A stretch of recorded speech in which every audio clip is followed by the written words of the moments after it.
Okay, I don't know if it went through or not. Sometimes it rejects it, but it says we're going live. So, okay, folks, we are live here with Quantum Leap, and welcome back, Corey. I know you've been back from vacation, which was kind of a working vacation, and I'm excited to kind of get back started here because we have a number of new people and returning guests that we're going to bring on. But first, I wanted to introduce you again, Cory Nod, and just tell us a little bit about what you do. And if you don't mind saying a little bit about your vacation, I think that might be a cool little intro. Oh yeah, so welcome everyone. I am Cory and and I am co-owner of Take Wing Coaching, and I just got back from Greece. So we had our break over the summer, and I went to Greece actually for a personal development program. So a company I have been a student of for many years, and went through the training program to train. They had the owner was doing a workshop on a yacht around the Greek islands for 14 days, and it definitely was transformational. I think when we're working at this level, sometimes it's hard to say what, but there's so much I took away that I will be working on probably for another year, just internally and externally, and bringing into my own coaching work as well. Yeah, I was just talking to somebody the other day. Maybe it was I believe it was a mutual colleague, maybe Kristen, about, in this digital age, a lot of what can be lost is that personal connection that you have a lot of ahas when you do things in person with kind of key people and colleagues. And it just Yeah, sounds like that seminar was kind of had that, but you're also in the setting to where it opens up new things when you're kind of out of your pattern, in a place like Greece. yeah. I think there was a little more vacation than I expected, but that's okay, and I just made it what I needed to make it. But one thing I did enjoy was being around 50 other people who had been doing personal development work for, I mean, some of them 40 years. They go back with the owner of that company to, the 80s, and it's just the start of the self-actualization movement. So, and of course, a lot of them are retired, but it's just interesting. That it's just a higher level of conversation and activity. You never see. I mean, even people who are struggling with some illnesses and other things, there's just really no unhappiness, and it was just nice to be around.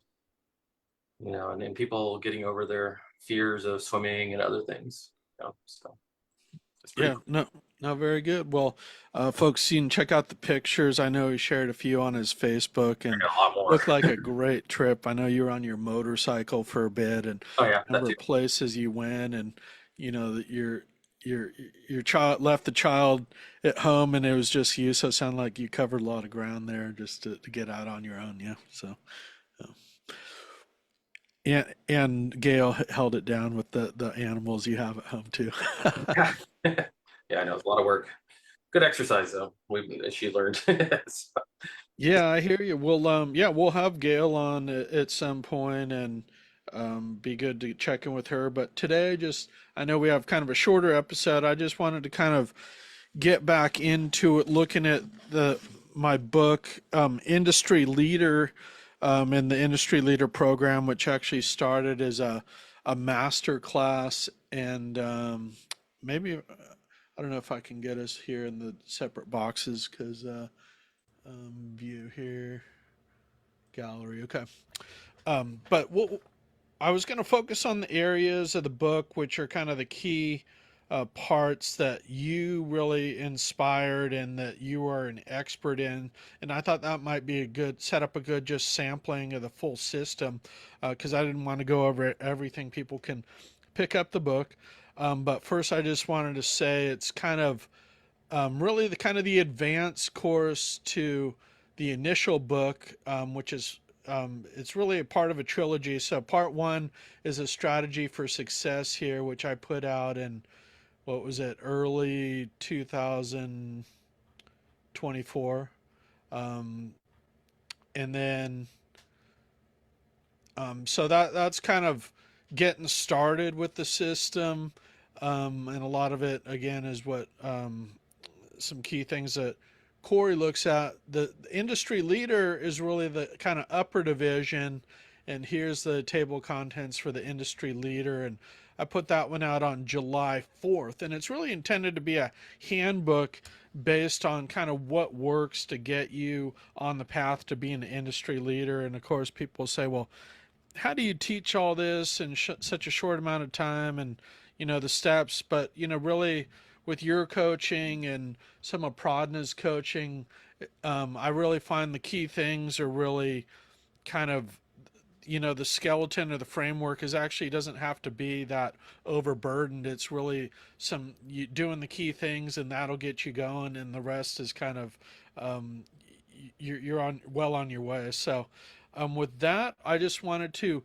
first open it up to you in terms of saying, uh, we both have maybe a little bit different conceptions of a industry leader, but what would you say is an industry leader to you? And I actually thought of this book really is an industry leader in the world of kind of small business and visionaries, kind of the networks that we operate in. But I know there is another definition of industry leader, and like Elon Musk or Bill Gates, which is kind of a whole different ball game. But I just wanted to open that up to you in terms of who you see as industry leaders out there.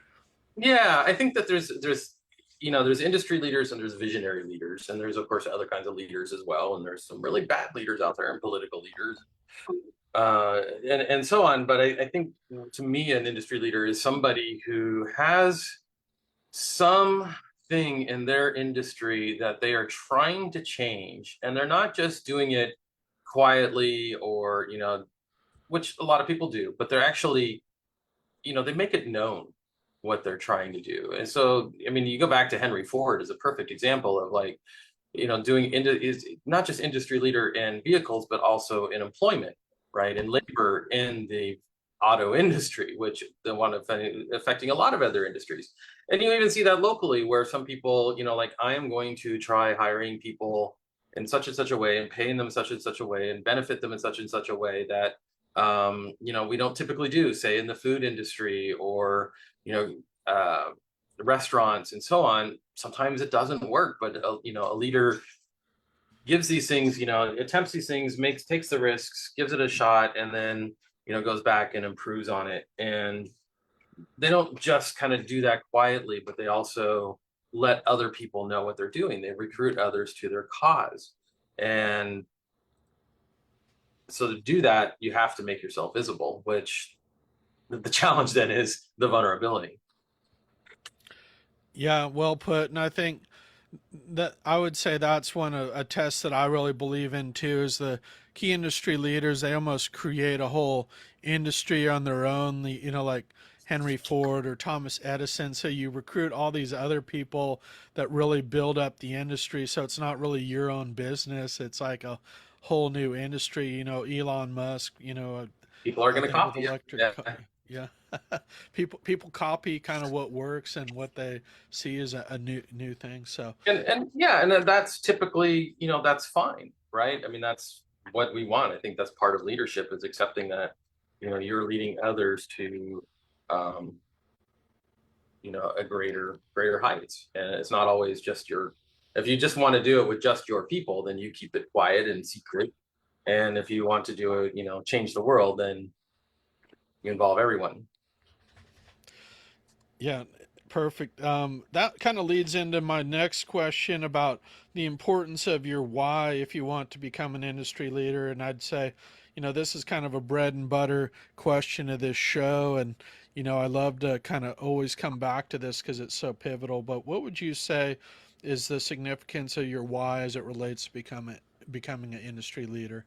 Well, and you say, well, with the law of attraction, the why and the deeper why and the true why is that which drives you. Because when people know that you believe what they believe, and Simon Sinek said it so well, when people know that you believe what they'll know that you believe what they believe, they will take up your cause, right? A lot of people out there looking for a cause, and most people are not leaders or they're sub leaders, and they want somebody else to lead them, and maybe eventually they become leaders too. But ultimately, there's a lot of people out there who want a cause, and if you just say, look, my cause is better employment for restaurant workers, yeah, you'll get a few people interested. But if you say, my parents, growing up, my parents ran a restaurant and it was a mess. And, they put all the kids in the family to work and we all have health issues from working so hard and going to school our lives. And, now I want to change that dynamic so that, other people don't have to feel the way I did. They have better employment, they have better, safety in the kitchen, and they don't have to put their kids to work. And so I'm going to change that situation for, say, immigrant restaurant owners.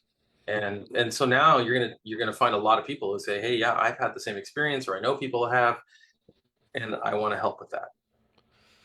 Yeah, and I'll just say that this book is available on my website at www.davidmkirsten.com, and you can see Cory, our chapter on why, which is really kind of joint based on your and Gail's ideas. That's on page 21. So if you want more on your why, look at what Cory says about it in there. And he also does do individual coaching sessions on your why, which is very influential. And another kind of key thing that you taught me, Cory, is about vision.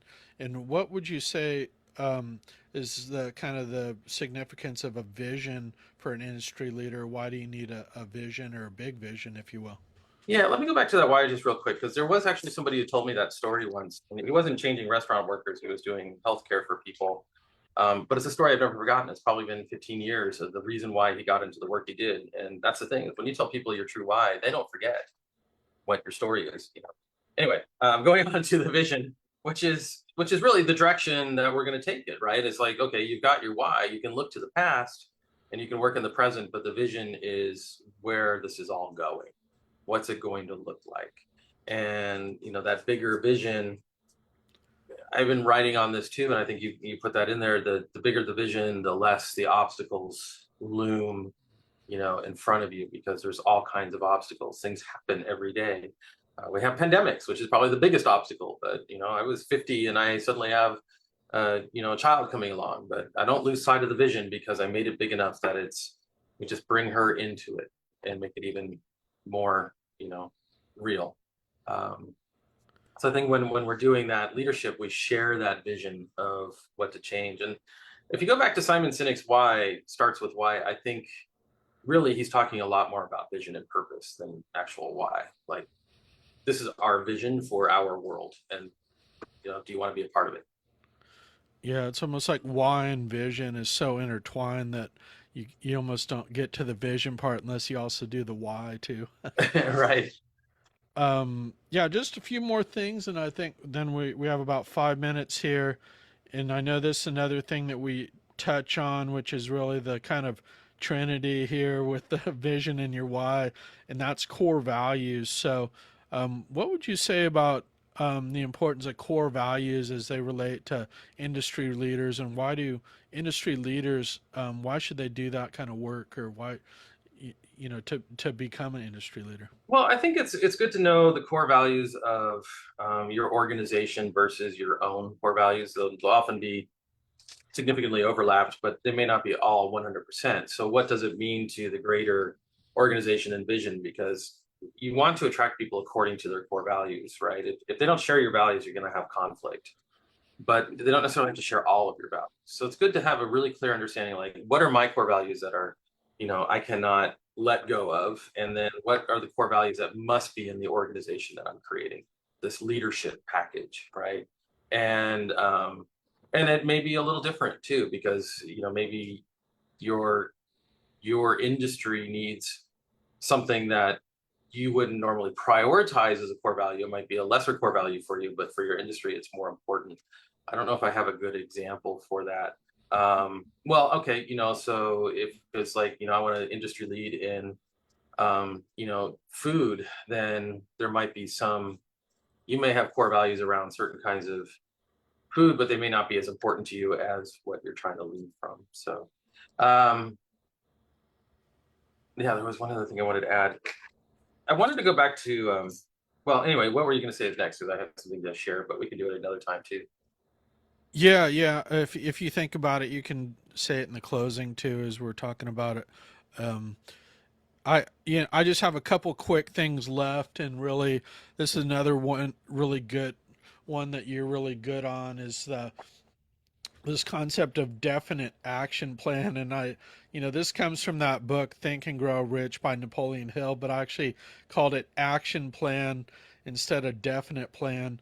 And how does that fit into becoming a being an industry leader? And I know um, how do you even begin to develop a plan to be an industry leader? What does, if you have any thoughts on that?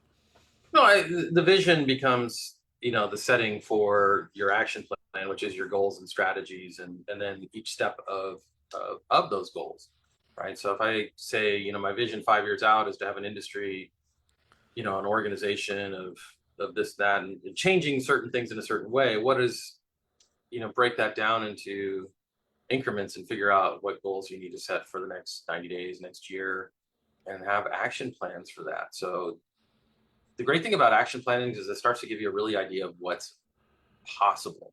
When we start to dream big, sometimes all the issues that we need to actually address are not clear. And so an action plan says, it's step by step, day by day, I've got to do this marketing and that. And suddenly it can be a little frightening because it puts reality to our vision. And but that's not a bad thing because it just means, who do we have to recruit? Who do we have to do to make this happen? What other steps do I need to put in place? Or maybe that particular plan isn't the best one. Is there a better plan or another way to go about doing this? And so that's where it really helps sometimes to work with other people and accountability and sit down and really get get granular with your actions on your goals, because goals without action plans are generally not very strong. Yeah, and I know this is something that you and Gail are great on, and it helps to have accountability. And we'll talk more about that. The one last thing I wanted to say something quick about, although we're going to probably do a whole episode on this coming up, is how do you build, what's the importance of a business network in becoming an industry leader? And this was something that was really missing before I found B&I, for example, and it kind of gives you a template for what that network should be, how to get started, so to speak, and then how to evolve it There's too. a few things. One, I mean, you can't really be a leader without having people to lead, right? And finding other leaders and people who can inspire you and mentor you and share ideas and uh, who also have talents that you can benefit from. Uh, so the networks are really strong for that. Finding the right networks is important to where people will elevate you. I say, what is, they always say, like, the your friends reflect who you will be, right? So who do you surround yourself with? And so it's always looking for some people who are better, right? Who are stronger. Doesn't mean that you leave your old networks and or maybe you do at some point when they no longer serve you, but you can serve them by helping elevate them too. We all elevate each other. I think is very important, which is one of the reasons I stick around in BNI is not just the benefit that I get from the referrals, but also, my knowledge and wisdom that I've gained over 20 years and so on that I can, share. And of course, I always learn new things because, the landscape does change. And, um, and then I have other networks where I'm a little frightened because I'm not at their level yet. Um, and and so that's how we become leaders is leading from within and surrounding ourselves with people who pull us up as well as need our help and accept it gratefully. Which, if you find a good network, it's much easier to work with people typically who are out there and trying to move forward than going to places where people are not doing that, right? They're just asking for handouts. Yeah, excellent. Well, that's going to do it for this first segment. We will come back to some of the thoughts in industry leader, and I'm still thinking about with Cory about how to kind of hit the highlights on that. We'll probably come back to a few of those key modules, but we look forward to talking more about these issues and a lot of other issues coming up in our individual segments with just me and Cory. And we do have a guest coming up here shortly, so we're going to get to him. And thanks for joining us for our first episode back of Quantum Leap, folks. And I'm going to try to sign off. I know they've changed this a little bit here, so bye, everyone. Thank you. Bye. Thank you. I might have to completely log off because yeah, It doesn't say we're live. Oh, it does. Yeah. yeah. Oh, okay. I'm gonna log off here just because I don't know of another way to do it, and we'll jump right back in.